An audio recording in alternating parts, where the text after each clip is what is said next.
Tonight, the French Prime Minister now saying he doesn't want to scare the French people, but he does want to warn them, saying he believes more attacks are coming, wanting to make sure everyone is aware, he said.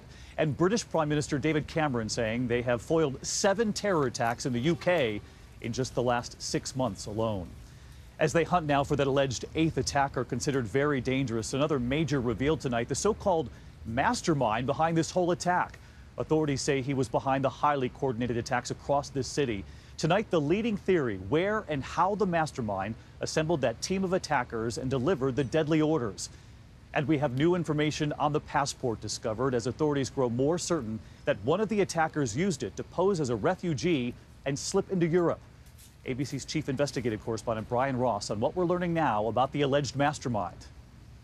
He is only 27, but he's risen rapidly through the ranks of ISIS to mastermind some of their biggest terror plots in Europe. In this propaganda video, Abdelhamid Abaoud asks, is there anything better than jihadism, than martyrdom?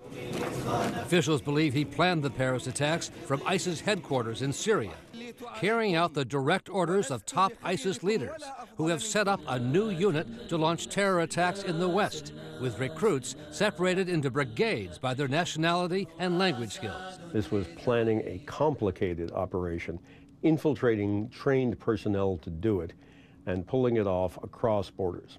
The ISIS mastermind sent one of its attackers from Syria, posing as a refugee, presenting this forged passport to Greek officials just 5 weeks ago, and then making his way across Europe to Paris.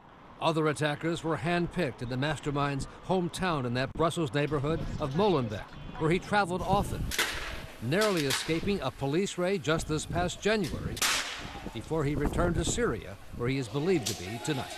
The mastermind selects and trains and motivates the suicide bombers, but he never kills himself.